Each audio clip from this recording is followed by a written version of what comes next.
నమస్కారం, welcome to our channel. 2023 సంవత్సరం ముగించుకొని 2024 సంవత్సరంలో అడుగుపెడుతున్న సందర్భంగా ఏ రాశి వారికి ఎలా ఉండబోతుంది, అంటే ద్వాదశ రాశుల వారికి ఎలా ఉండబోతుంది 2024లో అని మనకి తెలియజేయడానికి ప్రస్తుతం మనతో పాటు ముళ్ళపూడి సత్యనారాయణ మూర్తి గారు ఉన్నారు. వారితో మాట్లాడేద్దాం. నమస్కారం గురుగారు. నమస్కారం అమ్మా సుజన. గురుగారు, 2024 సంవత్సరంలో తులారాశి వారికి సంవత్సరాంతం ఎలా ఉండబోతుంది, అలాగే వీరి మానసిక పరిస్థితి ఎలా ఉండబోతుందో తెలియజేస్తారా?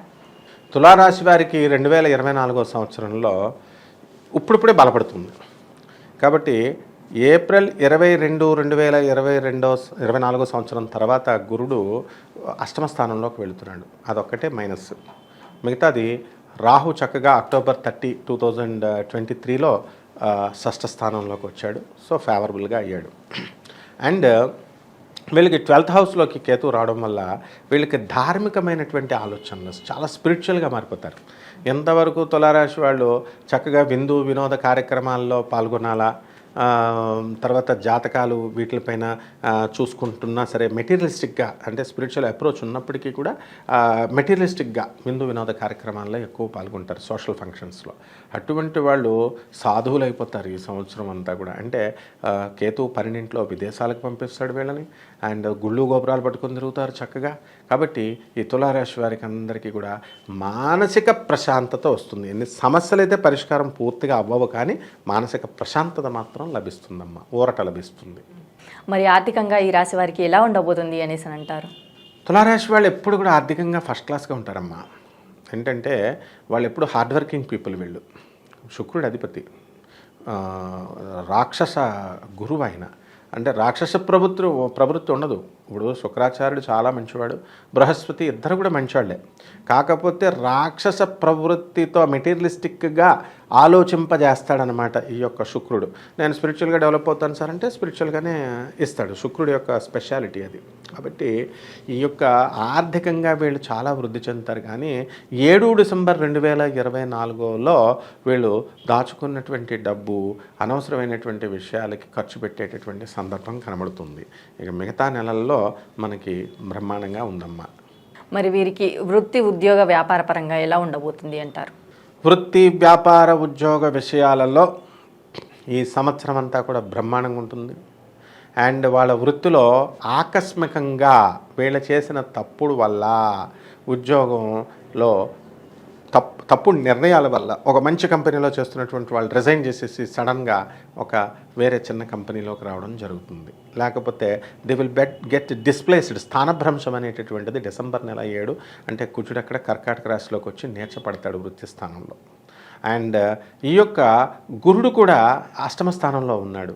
సో ఎకనామికల్ ఫ్రంట్లో ఇది మనకి శాలరీస్ అయితే వస్తాయి, కానీ వీళ్ళకి సంతృప్తికరమైనటువంటి డెవలప్మెంట్ కనబడదు. అండ్ 1-2 సార్లు వీళ్ళు ఉద్యోగంలో కూడా ప్రొఫెషనల్గా ఉన్నటువంటి వీళ్ళంతా కూడా చాలా జాగ్రత్తగా ఉద్యోగం చేసుకోవాలి.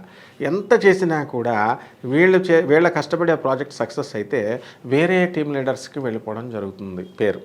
అయినప్పటికీ కూడా వీళ్ళు బాధపడకుండా సమన్వయంగా చక్కగా బ్యాలెన్స్డ్గా కనుక వీళ్ళు ఉన్నట్లయితే ఖచ్చితంగా వీళ్ళందరి పరిస్థితి బాగుంటుందమ్మా. మరి వ్యాపార పరంగా చూసుకున్నట్టయితే ఎలాంటి వ్యాపారాలు వీరు ప్రారంభించవచ్చు అనేసి అంటారు? ఇంతకు ముందే వ్యాపారంలో కనుక ఉన్నట్టయితే వీరు ఎలా వ్యవహరించాలి అనేసి అంటారు? వీళ్ళు వ్యాపారాలు ఫుడ్ ఇండస్ట్రీ మార్చ్ 31, 2024 తర్వాత ఎవరైతే స్టార్ట్ చేయాలనుకుంటున్నారో అందరూ హోటళ్ళు పెట్టేసేయండి.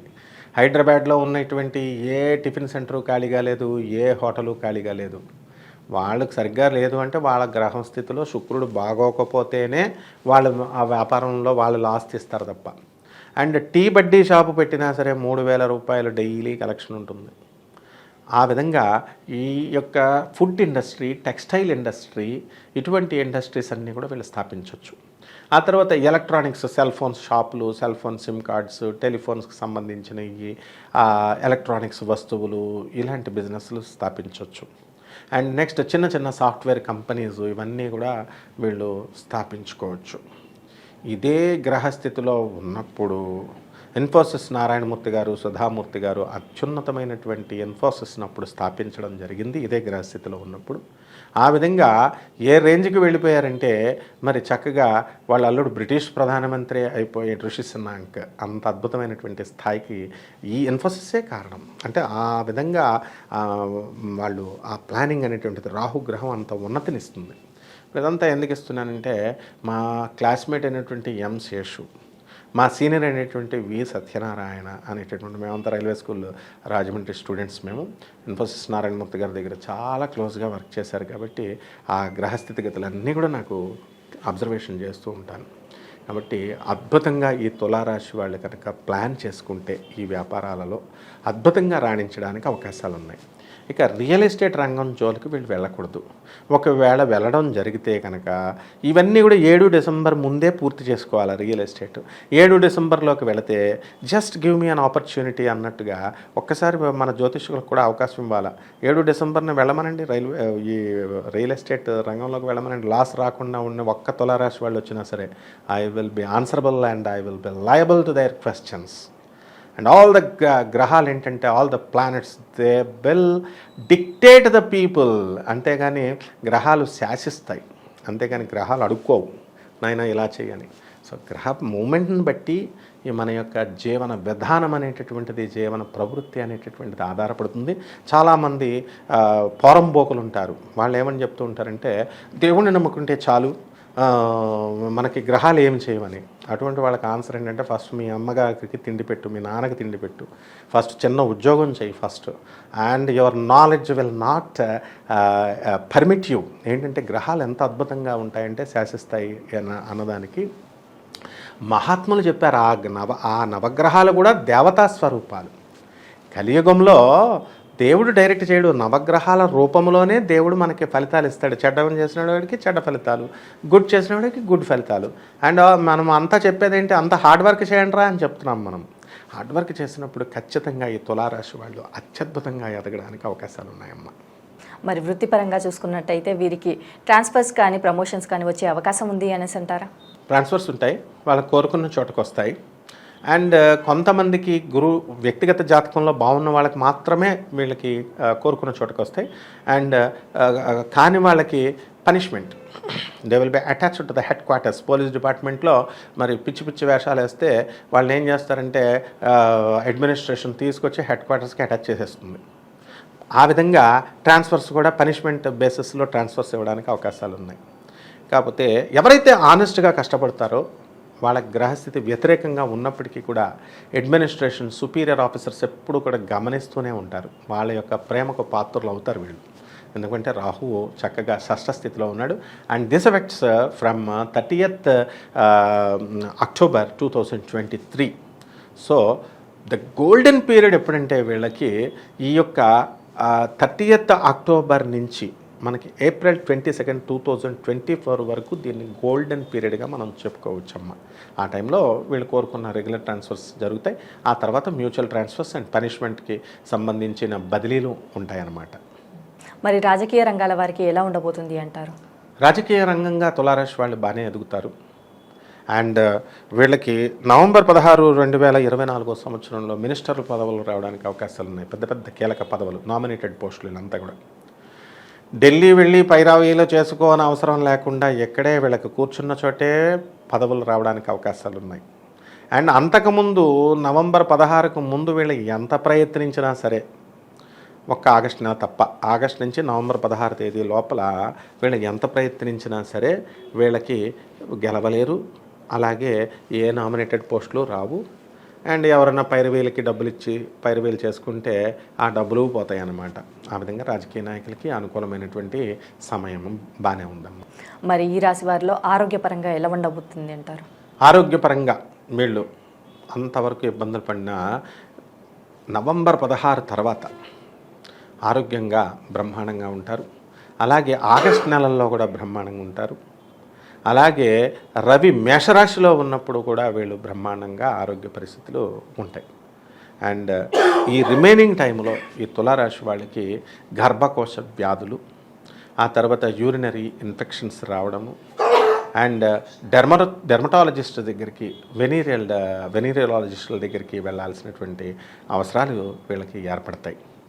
అండ్ వీళ్ళ కనుక డైట్ని కనుక కంట్రోల్ చేసుకుంటూ ఎక్కువ తాగేస్తారు. ఈ తులారాశి వాళ్ళు ఏంటంటే శుక్రుడు కాబట్టి మరి లివర్లు పోవడానికి అవకాశాలు ఉన్నాయి. అందరూ కాదు, ఎక్కువ ఎవరైతే శుక్రుడు రాహు పరిస్థితి బాగున్నప్పటికీ కూడా మరి మొన్నటిదాకా ఈ యొక్క అక్టోబర్ 30, 2023 సంవత్సరం దాకా అప్పుడు చేసినటువంటివన్నీ కూడా ఎఫెక్ట్స్ ఇప్పుడు వస్తాయన్నమాట ఈ ఇయర్. కాబట్టి జాగ్రత్తగా వీళ్ళ ఆరోగ్యాన్ని బ్యాలెన్స్డ్ డైట్ కనుక చేసినట్లయితే ఈ ఆడవాళ్ళంతా కూడా మరి కరిష్మా కపూర్ లాగా 0 సైజ్ అవడానికి అవకాశాలు ఉన్నాయమ్మా.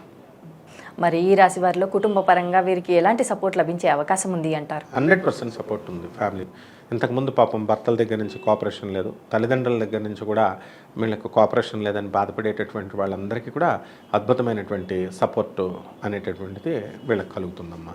మరి విద్యార్థులకి కానీ విదేశాలకి వెళ్ళాలి అనుకునే వారికి, ప్రభుత్వ రంగాలలో ఉద్యోగాలకి ప్రిపేర్ అయ్యే వారికి కానీ ఎలా ఉంది అనేసి అంటారు? విద్యార్థులు చాలా ఎక్కువ కష్టపడాలి, ఫలితాలు శూన్యం కాదు. అష్టమగురుడు ఎక్కువ కష్టపడేలాగా చేయిస్తాడు. ఎంత పిండి కొద్దీ రొట్టె అన్నట్టుగా ఎంత హార్డ్ వర్క్ చేస్తే అంత రిజల్ట్. కాబట్టి the hard work is directly proportional to the yield, to the success.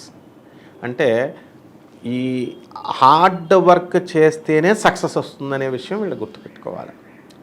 Next, ప్రభుత్వ ఉద్యోగాలకు వెళ్ళాలని అనుకునేటటువంటి వాళ్ళు మనకి నవంబర్ 16, 2024 సంవత్సరంలో రిజల్ట్స్ కనుక వచ్చినట్లయితే వాళ్ళు సక్సెస్ అవ్వడానికి అవకాశాలు ఉంటాయి. అదేవిధంగా రవి సింహరాశిలో మేషరాశిలో ఉన్నప్పుడు వీళ్ళకి కనుక రిజల్ట్స్ కనుక టెస్టులు రాయడం కానీ రిజల్ట్స్ కనుక డిక్లరేషన్ కనుక జరిగినట్లయితే they will be first listed అన్నమాట.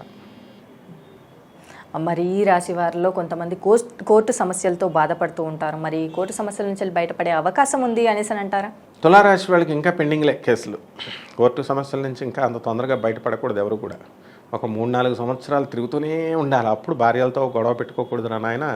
మనం ఆ లాయర్ల చుట్టూ తిరిగేది, ఈ కోర్టుల చుట్టూ తిరిగేది, మనము ఈ బాధల కంటే భార్య చెప్పిన మాట వినాలి అనేటటువంటి విధానం తీసుకురావడం కోసమే జ్యుడిషియరీ ఏం చేస్తుందంటే ద కోర్ట్ ఆఫ్ లాస్ వీళ్ళని తిప్పుతూ ఉంటాయి. అండ్ చాలామంది ఈ కేసుల పెండింగ్ వల్ల అని ఆనరబుల్ జడ్జెస్ చెప్తారు, కానీ దట్ ఈస్ నాట్ ట్రూ. ఏంటంటే తిరగాల, వీళ్ళు ఆనరబుల్ జడ్జెస్ని చూడాలా, తిరగాల, లాయర్లను కలవాలా, పోలీస్ ఆఫీసర్స్ పోలీస్ స్టేషన్ చుట్టూ తిరగాల, జైళ్లకు పోవాలా. అవన్నీ కూడా గవర్నమెంట్ ఇన్స్టిట్యూషన్సే. కరెంటు బిల్లు కట్టడానికి సిగ్గుపడరు వీళ్ళు. ఎలక్ట్రికల్ డిపార్ట్మెంట్కి వెళతాం అండ్ ఎడ్యుకేషన్ డిపార్ట్మెంట్కి వెళతాం. అలాంటిదే ఇది కూడా. జ్యుడిషియరీ, పోలీస్ స్టేషన్ దీనికి పెద్ద సిగ్గుపడాల్సినటువంటి అవసరం లేదు. కాబట్టి ఆనరబుల్ జడ్జెస్ యొక్క బ్లెస్సింగ్స్ వల్ల, పోలీస్ ఆఫీసర్స్ యొక్క బ్లెస్సింగ్స్ వల్ల, లర్న్డ్ కౌన్సిల్స్ యొక్క బ్లెస్సింగ్స్ వల్ల వీళ్ళకి బుద్ధి వస్తుందన్నమాట. ఎవరైతే ఈ భార్యల్ని హీనాతిహీనంగా హింసించేటటువంటి భర్తల కేసులే ఎక్కువ ఉన్నాయి, వాళ్ళంతా కూడా సెటరేట్ అయిపోతారు ఈ యొక్క 2024లో అమ్మ. మరి వివాహ ప్రయత్నాలు చేసేవారు కానీ, సంతాన ప్రయత్నాలు చేసేవారికి కానీ ఫలించే అవకాశం ఉంది అనేసి అంటారా? సంతానంకి కలగదు. అంటే ప్రపోర్షనేట్గా ఇప్పుడు ఒక 100 మంది ఉన్నారు, అసలు సంతానం కలగకుండా ఉండదు కదా. ఒక 100 మందిలో ఒక 90% సక్సెస్ లేకపోయినా 10% సంతానం కలగడానికి అవకాశాలు జనరల్గా ఉంటాయి. వ్యక్తిగత జాతకాలంలో ఉన్నటువంటి గురుడు బాగుంటే కనుక సంతానం కలుగుతుంది. ఇక్కడ మనకేంటంటే కోట్లాది మంది జనాలకి కామన్ ప్లాట్ఫామ్ మీద మనం చెబుతున్నాం కాబట్టి అష్టమ గురుడు ఉన్నప్పుడు సంతానాలు కలిగినటువంటి దాఖలాలు చాలా తక్కువగా ఉంటాయి. అండ్ వీళ్ళకి ఈ శుక్రుడి యొక్క పరిస్థితి బాగానే ఉంది. 31 మార్చి తర్వాత వీళ్ళందరికీ కూడా ఏప్రిల్, మే ఆ సందర్భంలో వీళ్ళందరికీ కూడా వివాహాలు అయిపోతాయి. తర్వాత ఈ యొక్క శుక్రుడు మళ్ళీ మనకి ఆగస్టు 25, 2024 తర్వాత ఈ యొక్క శుక్రగ్రహము కన్యారాశి ప్రవేశం చేసి కేతువుతో యుతి పొందున్నాడు. కాబట్టి ఇక్కడ కొంచెం టఫ్గా ఉంటుంది. ఆ వివాహాలు కుదుర్చుకొని పెట్టుకోవాలా, మాట్లాడుకొని పెట్టుకోవాలా, వివాహాలు కావన్నమాట. మరి ఈ రాశి వారిలో గృహయోగం కానీ వాహన యోగం కానీ ఉంది అంటారా? ఒకవేళ ఉంటే కనుక ఏ మాసంలో వీరు చేసుకుంటే మంచిది అనేసి అంటారు? తులారాశి వారికి గృహయోగాలు లేవు ఈ సంవత్సరం. వాళ్ళకి కొనకపోవడమే మంచిది. ఎందుకంటే అష్టమ గురుడు, they have to wait for some time. And ఆ గురుడు కూడా మనకి వక్రించి 9 అక్టోబర్ 2024 సంవత్సరంలో వృషభ రాశిలో వక్రించి అష్టమ స్థానంలో ఉంటున్నాడు. ఏమైనా కొనేయాలండి, మా దగ్గర డబ్బులు చాలా ఎక్కువగా ఉన్నాయండి అనుకునేటటువంటి వాళ్ళు April 22, 2024 నుంచి October 9th వరకు ఈ మధ్యలో కొనుక్కోవడం మంచిదన్నమాట వీళ్ళు. కాబట్టి అలాగే స్థలాలు కొనుక్కోవచ్చు. అండ్ డిసెంబర్ మంత్లో వీళ్ళు అస్సలు కొనకూడదు. ఎందుకనంటే మనకి 7th December 2024లో కుజుడు వక్రించి కర్కాటక రాశిలో ఉండి అధికమైనటువంటి రేట్లు చాలామంది నేను చూశాను. చాలామంది బిల్డర్లు మంచివాళ్ళే, ప్రాజెక్ట్స్ పెద్ద పెద్దవే. కానీ నా స్టూడెంట్స్లో చాలామంది మరి 75 లక్షలు కాగితం కూడా తీసుకోకుండా బిల్డర్స్కి ఇచ్చినటువంటి వాళ్ళు ఉన్నారు. వాళ్ళు మంచివాళ్ళే పాపం చేసేవాళ్ళే, కానీ వాళ్ళ డెఫిషియన్సీ వల్ల, వాళ్ళ ఫండ్స్ డెఫిషియన్సీ వల్ల వాళ్ళు రిజిస్ట్రేషన్ చేసేవాళ్ళు కాదు, వీళ్ళ టెన్షన్స్ ఇలా స్తంభనం చేస్తాయన్నమాట. ఈ కుజగ్రహం బాగోకపోతే మనం డబ్బులు ఇచ్చినా వాళ్ళు మంచోళ్ళు, మనం మంచోళ్ళు అయినప్పటికీ కూడా ఆ కార్యాన్ని ముందుకు వెళ్ళనివ్వదు. అండ్ ఎలక్షన్ టైం కాబట్టి ఇప్పుడు కొనకుండా మనం ఉండడమే మంచిదమ్మా. మరి అలాగే ఈ రాశి వారు చేసుకోవాల్సిన రెమెడీస్ ఏమైనా ఉన్నాయంటారు? తులారాశి వారు ఖచ్చితంగా గురుగ్రహానికి జపం చేసుకోవాలా, గురు స్తోత్రాలు చేసుకోవాలా. గురువుకి కిలోంపావు శనగల్ని ఆ గురువారం నాడు ఉదయం 9 గంటలకి కరెక్ట్గా మనము ఈ యొక్క పసుపు రంగు వస్త్రాలను ఇచ్చి పేద బ్రాహ్మణులకు దానం చేసుకోవాలి. ఆ తర్వాత ఈ యొక్క గాణగాపురం వెళ్ళి దత్తాత్రేయ స్వామి వారికి కానీ లేకపోతే రాఘవేంద్ర స్వామి వారి దర్శనం వాళ్ళ ఇష్టం. గురుస్థానాలు వీరబ్రహ్మేంద్ర స్వామి వారి దగ్గరికి ఎక్కడైనా గురువు అనేటటువంటి వాడి దగ్గరికి వెళ్ళాలి. అండ్ నెక్స్ట్ ఏంటంటే, మీరు చిన్నప్పుడు చదువుకున్నటువంటి రెమెడీస్ అంటే ప్రజలంతా కూడా ఏమనుకుంటారంటే గుళ్ళకి వెళ్ళాలా, దానాలు చేయాలా, ఇది తరతరాల నుంచి మనకి ఇంజెక్ట్ చేయబడి ఉన్నాయి. సో అలాగే అనుకుంటాం. It's not true. మనకి గురుదోషం కూడా ఎలా పోతుందంటే, మనకి చిన్నప్పుడు పాఠాలు చెప్పినటువంటి టీచర్ల దగ్గరికి వెళ్ళి వాళ్ళని చక్కగా బట్టలు పెట్టాలా, వాళ్ళకి పళ్ళు ఇవ్వాలా, ఫ్లవర్స్ ఇవ్వాలా. ఇది ఖచ్చితంగా చేయాలి. ఇలా చేసినప్పుడు మనకి ఈ గురువు యొక్క దోషం పోతుంది. అదేవిధంగా ఇంకా ఓపికంటే కిలోంపావు ఉలవలను తీసుకెళ్ళి చక్కగా ఎద్దులకు పెట్టాలా, ఆవులకు పెట్టాలా. కాళ్ళల్లో గుంజు చక్కగా ఎద్దులకి ఈ ఉలవల వల్ల వస్తుందన్నమాట. ఈ విధంగా చేస్తే గణపతి ఆరాధన గరికగడ్డితో కేతువు ప్యాసిఫై చేసుకోవడానికి సోమవారాలు చేసుకుంటే బ్రహ్మాండంగా ఉంటుందమ్మా ఈ రాశి వారికి ఈ సంవత్సరం. అలాగే గురువు గారు, అంటే తులారాశి వారికి 2024లో ఎలా ఉండబోతుంది, అలాగే ఈ రాశి వారు గురుగ్రహాన్ని ఎలా ఆరాధించాలి, దత్తాత్రేయ స్వామిని కానీ ఇంకా గురువులను ఎలా ఆరాధించాలి అనేసి చాలా బాగా వివరించారు గురువు గారు. ధన్యవాదాలు. వెల్కమ్ అమ్మా.